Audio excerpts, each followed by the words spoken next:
I need to bring a monitor to Whale LAN, but I don't want to tear apart my desk to take my beloved AW3225QF. What am I gonna do? Maybe there's a sale on? What do I actually need to game? 120 Hz refresh rate is fast enough, and a smaller display is easier to move. IPS has decent motion clarity. That's it! Wow, and for only 70 freedom bucks? What have I got to lose? Whoa. And here it is! I actually did go to the LAN with this puppy, and it was great! Partly in thanks to this little monitor that could. And that's thanks to how much display tech has advanced over these last few years. When you can get a proper, nice gaming OLED for around $500 or $600, you better believe the older gear is out there priced to sell. And while I can't guarantee that every model is going to be a winner like this one, I think the results for this little guy are gonna surprise you. I've got absolutely zero buyer's remorse because I followed a short list of what I consider to be must-haves when shopping for a budget gaming monitor. You might know me as a man who owns a monitor, but now I own two. And I'm here to convince you to not overspend on your next display, at least if you don't have to. Instead, save your money for our sponsor. Nexigo. Their Black Friday sale is going on now, so if you're in need for a new webcam, a projector, or some gaming accessories, now is the time. Grab yours in the link in the description.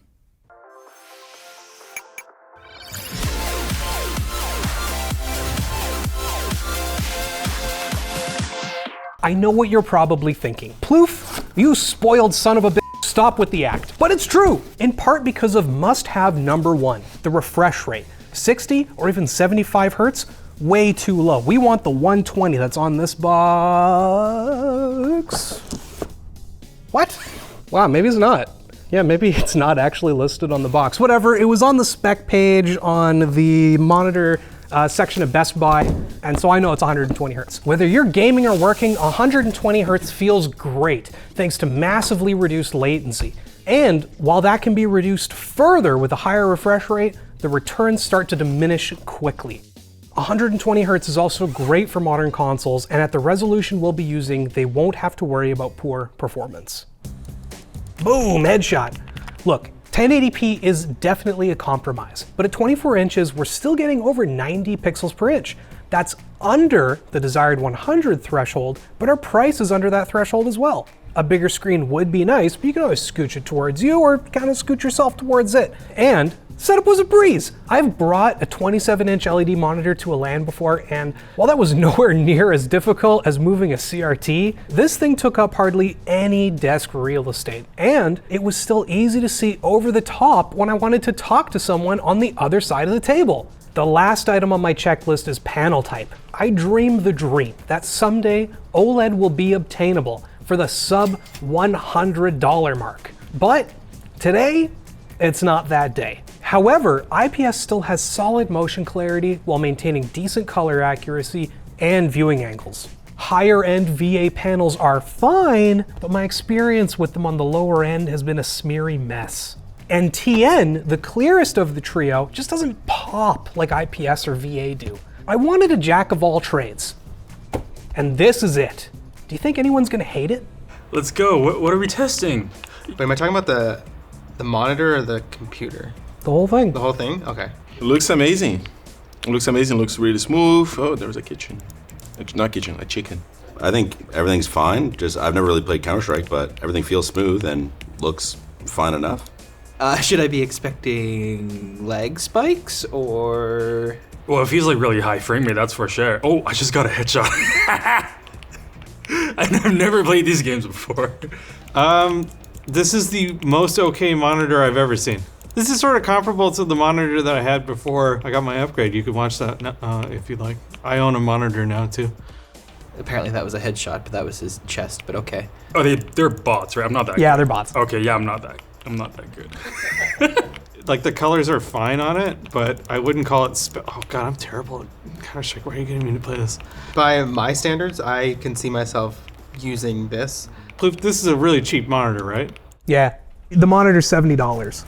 Oh, okay. LG? Yeah? Really? It looks pretty good. I gotta say, like, what's the refresh rate? It feels really smooth. 120 Hertz, 120 Hertz, okay. This has gotta be 1080p. 1080p, But solid viewing angles. right? Dude, I could get like 1, 2, 3, 4, 5, 6 of them, man. Where'd you get that sick shirt? I got this sick shirt from the Glitch collection at lttstore.com. Get yours today.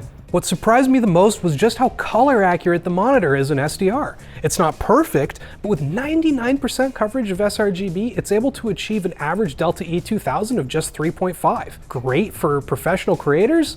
Maybe not, but that's more than accurate enough for damn near anyone to not only game on this thing, but to watch content on it too.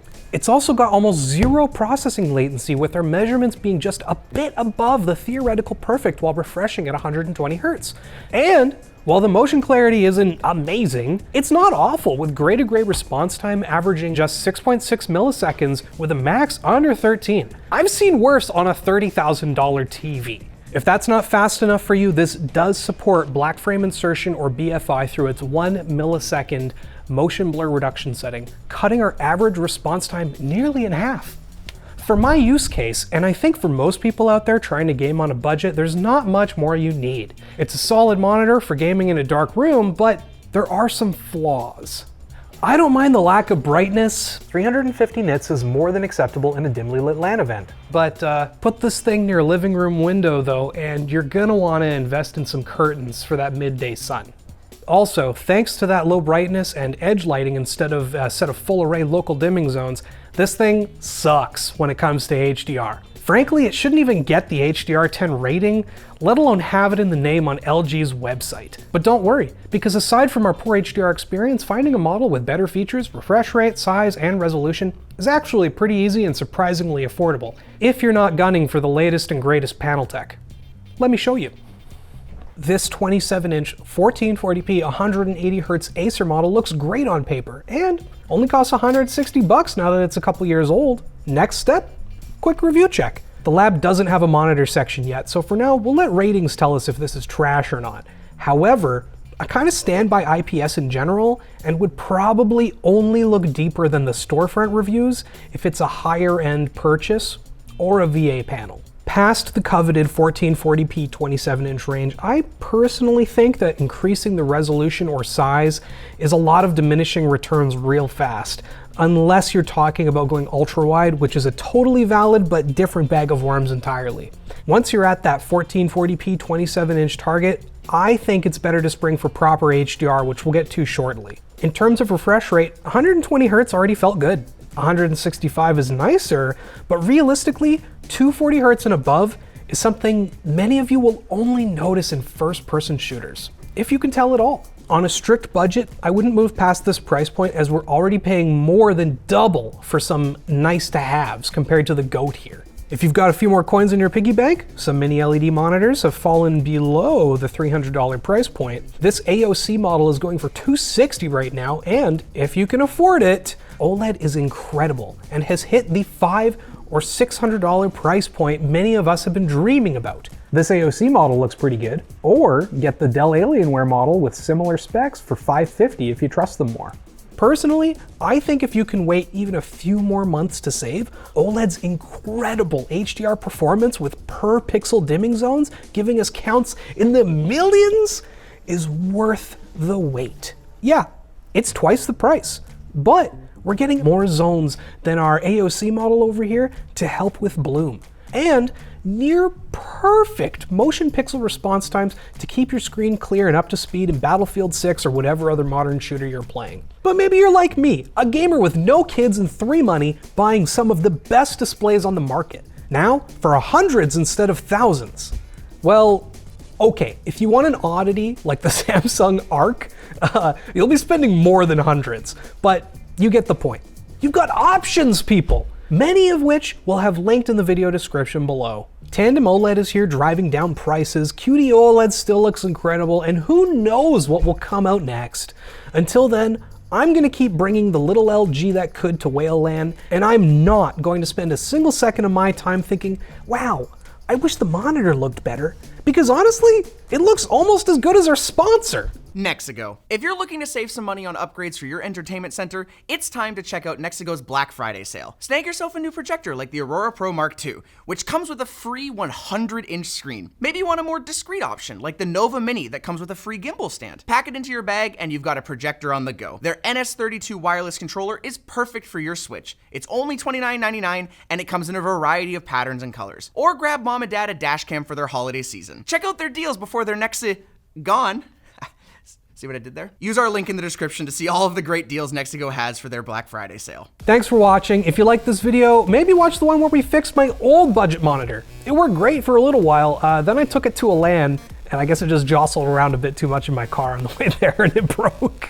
It's not always fixed forever. Sometimes you're just extending a lifespan.